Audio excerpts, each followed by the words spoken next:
solemnly swear or affirm the testimony you should give to the court should be the truth and nothing but the truth under the penalty of perjury. Yes, sir.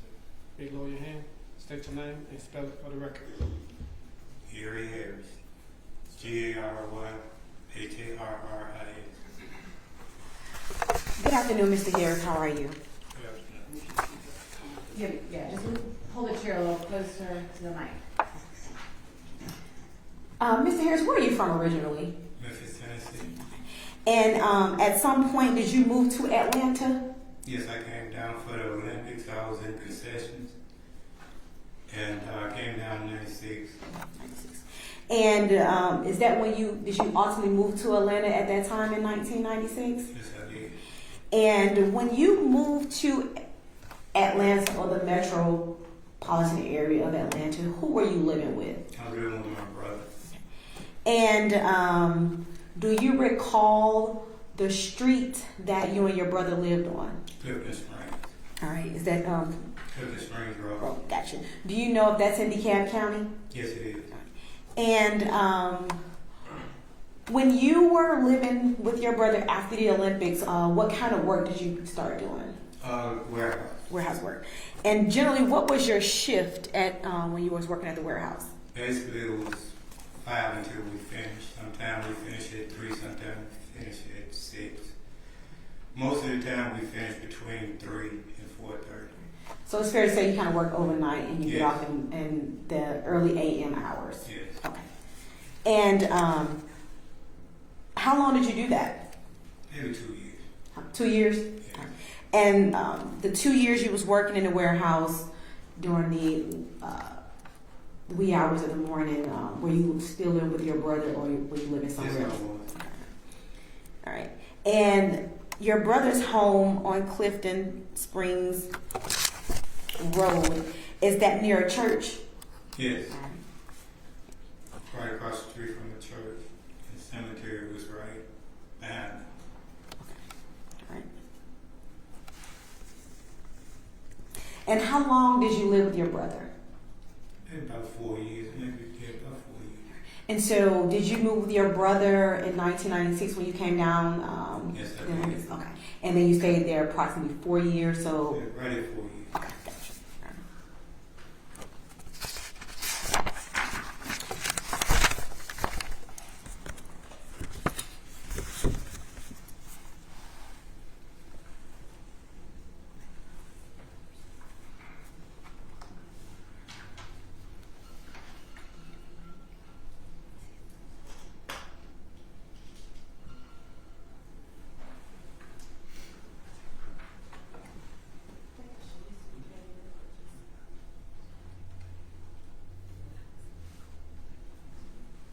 May I approach?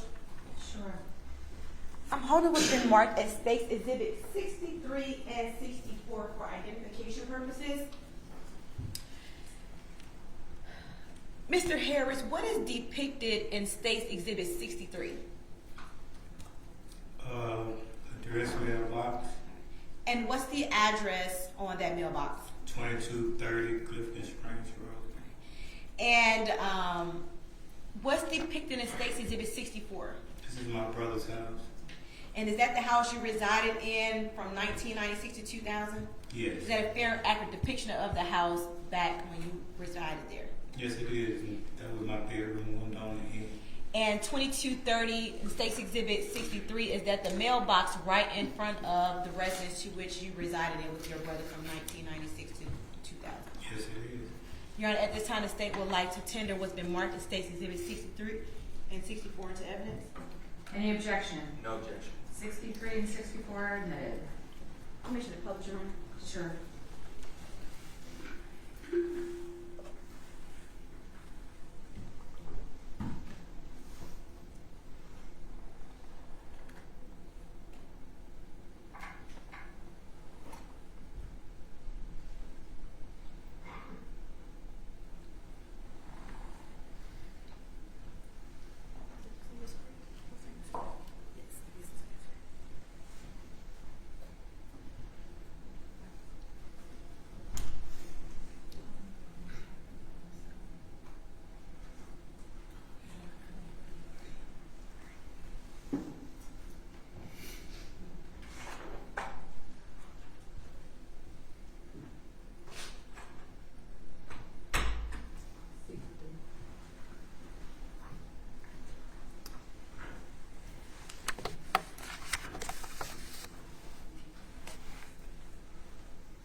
we first talked with you about State's Exhibit 63, we kind of spoke amongst each other, but I want the jury to see.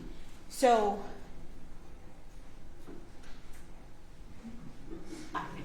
in State's Exhibit 63, can you tell the jury what road is directly in front of the mailbox?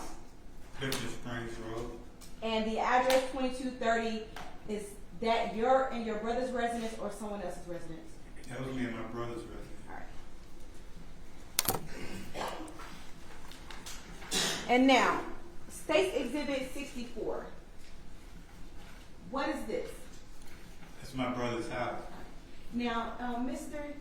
Harris, if you can stand up for me, there's a big television right behind you.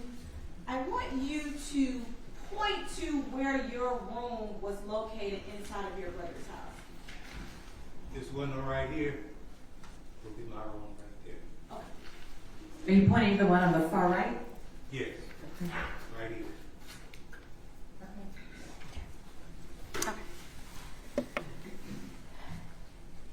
And to be clear, that's the front of the house that's facing Clifton Springs Road.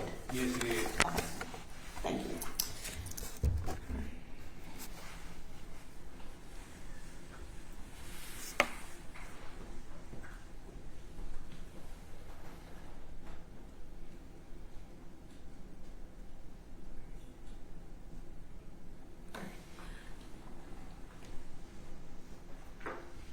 I'm showing you now what has already been tendered into evidence as Exhibit 13. All right. Okay. Do you see that, Mr. Harris? Yes, I see Can it. you turn around for me and look at the screen for a second time? Where is your house on State's Exhibit 13? It would be here. That house in the far right corner with Yes. the driveway showing? Yes. And is that a white garage door? Yes. Okay, thank you.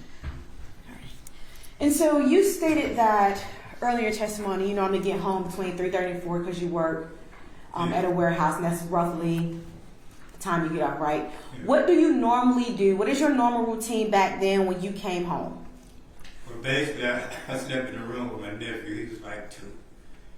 And my brother, him and his wife worked in the daytime. So I would just basically go home and just lay in bed, maybe look out the window, you know. But, you know, by them had to go to work, you know, I wouldn't go in, the TV was in the living room, which was the next room. I couldn't wake them up. So basically, I just lay there and looked out the window a whole lot of time. And were your window, the room to where you slept, were you able to see the cemetery from your room? Yes. And were you able to see it clearly? Yes. And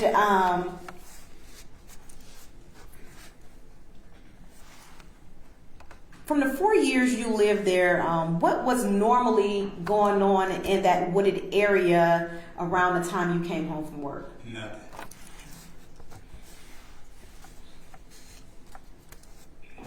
So I want to take you back to late 1998, early 1999.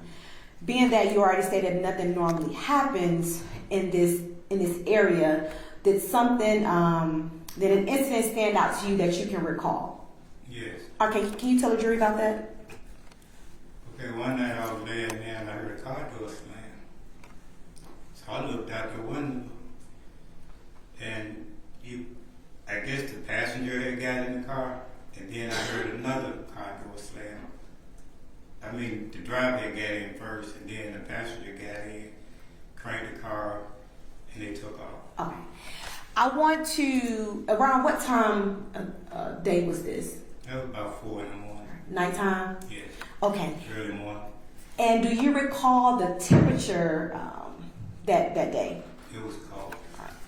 And so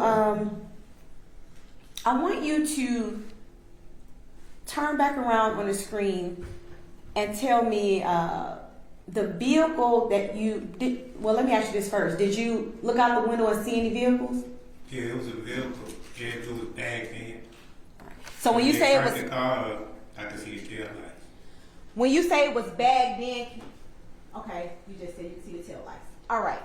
So can you point now on this picture on State Exhibit 13 where you saw the vehicle? It was basically in this area right here. Okay. But this is the cemetery right there, and it would have had been here. All right. And so after you heard the car door slam, did you see the vehicle leave? Yeah, it pulled off real fast. And then after the vehicle pulled off, did you say anything to anybody at that time after it pulled off? Yeah, I told my brother, I said, man, somebody was over there in the car. And that was strange because there was never anybody even walking through there taking a shortcut or anything. And so, let me ask you this. At some point, did you go out there to try to investigate to see what you saw? No. All right. And the next day, did you go out there and try to? No, it turned super cold the next day. I was going to go and investigate because the cemetery, I used to go over there to walk the dogs sometimes. Sometimes we did smoke in the house. So I would go over there to smoke, trying to read the headstone.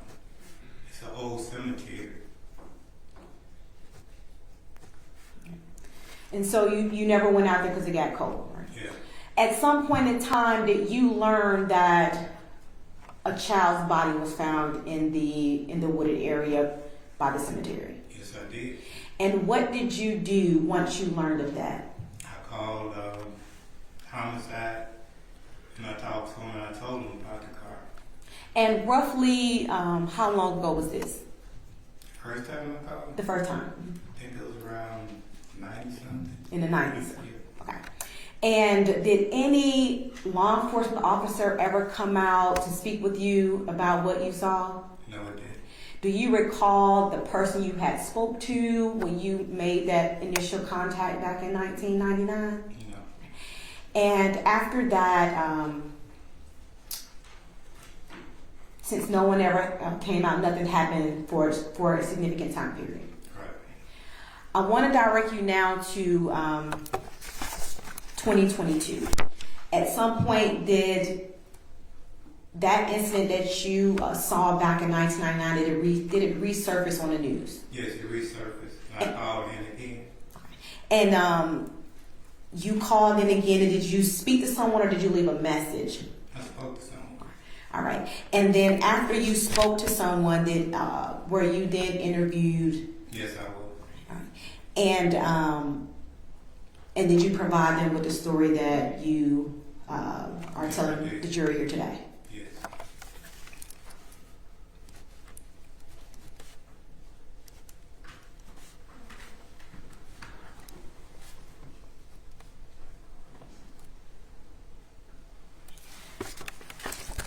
I understand that you stated that people don't generally walk through at that time of night. Have you ever, in your time of living in that area, did you ever observe individuals sleeping in that wooded area? No. It's super dark over there. I'm talking about like in the daytime, you might have crackheads walking through there, but at night it's so dark, nobody will go over there.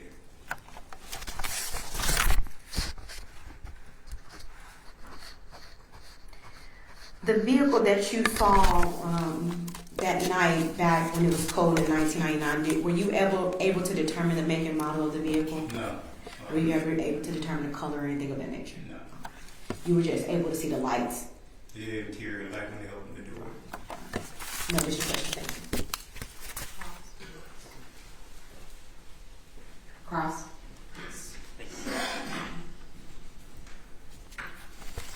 Good afternoon. Got a couple questions for you, Mr. Harris, okay? All right. So, Mr. Harris, you said earlier that you lived in this area for about 4 years, right? Yeah, just about 4 years. So you got to be fairly familiar with this particular area. Yeah, right across the street. Right. So when you would take a right out of your house, you'd run into the church on the right. If I took a right out of my house, Mm-hmm. church was right there across the street from me. So if I took a right, I just walked to the bus stop down the street. Yeah, so I'm asking from, and I think the picture is still up, from where you identified where your house was. If you take a right on Clifton Springs Road, Mm-hmm. the church is going to come up on your right there, correct? Talking about this church? So if you could stand up and point to, yes, that church. That church? Yes. Yes. Okay. And you said at this time you had dogs that you would walk. Yeah, I had a box. My brother had a box. Okay. So, and you take this dog for walks? Yeah, most of the time we walk them in the back. We had enough land in the back where I could walk them in the back. But sometimes you walk around the neighborhood with the dogs, right? No, I walk across the street in the cemetery with the dogs sometimes. Okay.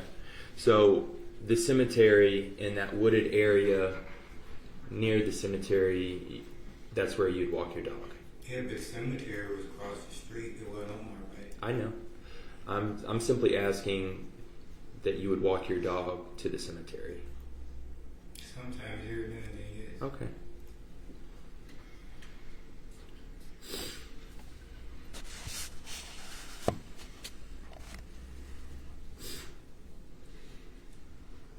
So since you were familiar with the area, Mr. Harris, you would know that across the street from you was that cemetery, right? Right. And then if you go beyond that cemetery, there's a wooded area. Yeah. Okay.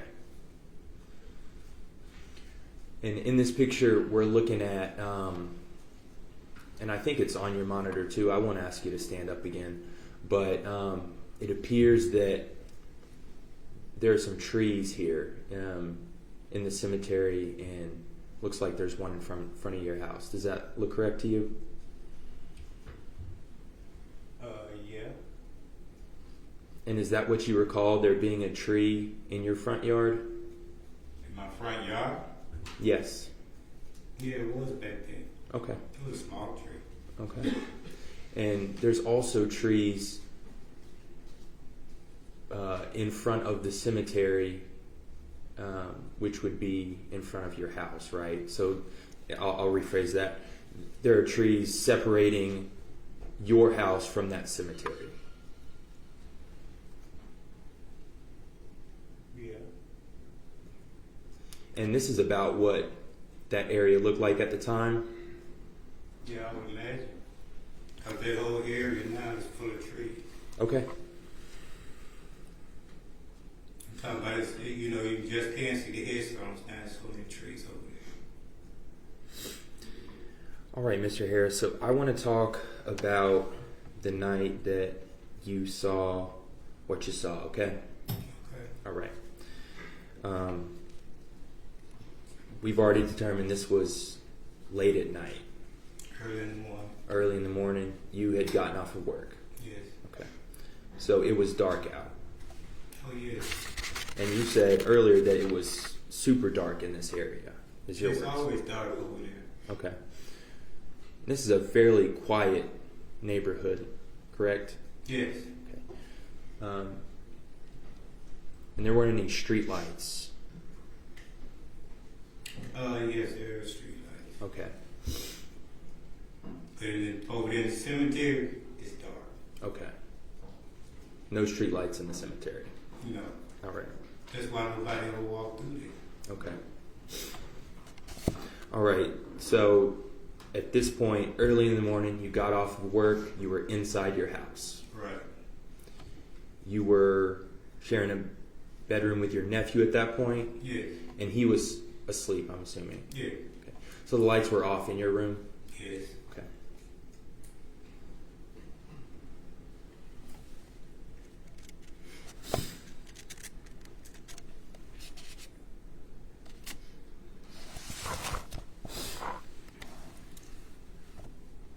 And Mr. Harris, what brought your attention to whatever was going outside? You heard car doors slam. Yeah, I heard the first car door slam. Then I heard the other car door slam. That's when I looked. When I heard the first car door slam, that's when I looked out, and the passenger was getting in the car, and the dome light came on, slammed that door, and they left. At 4 o'clock in the morning, you don't have the day sounds. And it was already a quiet neighborhood, so it's super quiet over there. Yeah. You know? So you weren't looking out the window as this car pulled up? No. It didn't, evidently it didn't pull up. It might have pulled up and swerved like that, because when I heard the first car door slam, that's when the other interior light came on, when the other door opened, it cranked the car up.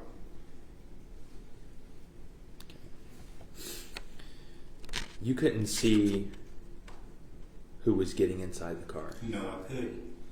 You couldn't see anybody getting out of the car? No. You couldn't see what these people were doing? No. And as you testified earlier, you couldn't tell the make of the car? No. And you couldn't tell the model of the car? No. And you couldn't tell the color of the car? No. You didn't get a license plate number? No. Okay. And you testified earlier and you testified just now that this was an unusual occurrence. Yes, it was. Okay. Out of the ordinary? Yeah, I would say out of the ordinary. And, now you're saying that you thought something was going on over there. Yeah, I'm talking about one would think, okay, so what do they do? Why you got 2 people over there?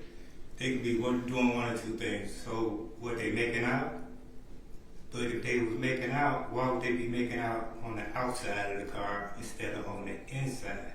So it did make a lot of sense why you got 2 people, in that area.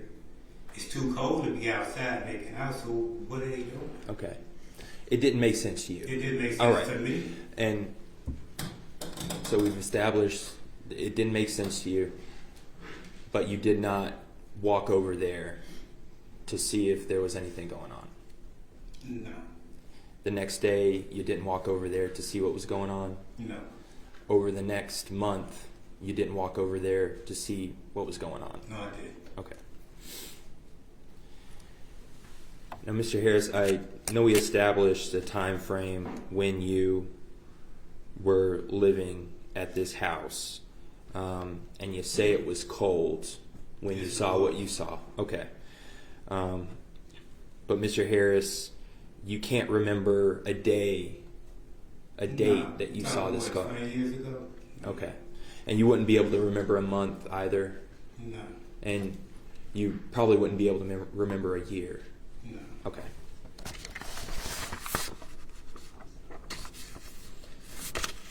And Mr. Harris, you said that you took the bus at this time, right?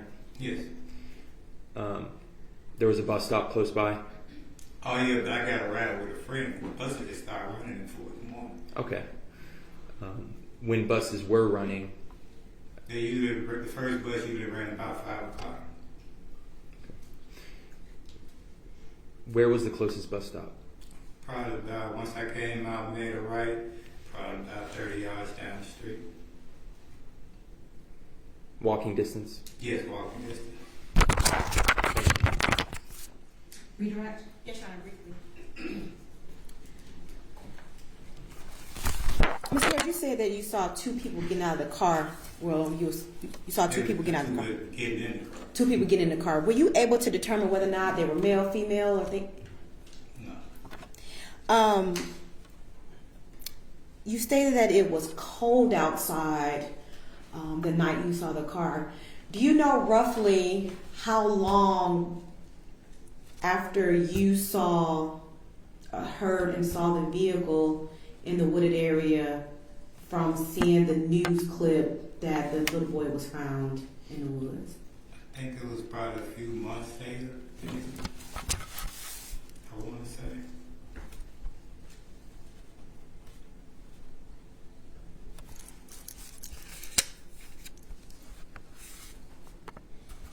And when you saw the individuals get back in the vehicle, did you see anything in their hands? No, I didn't. All right, anything else for this witness? No, Judge. All right, thank you so much, sir. You're free to go. Thank you. All right, unless you have another quick witness, it's almost 5 o'clock. Do you have anybody who you could do rather quickly? No? Okay.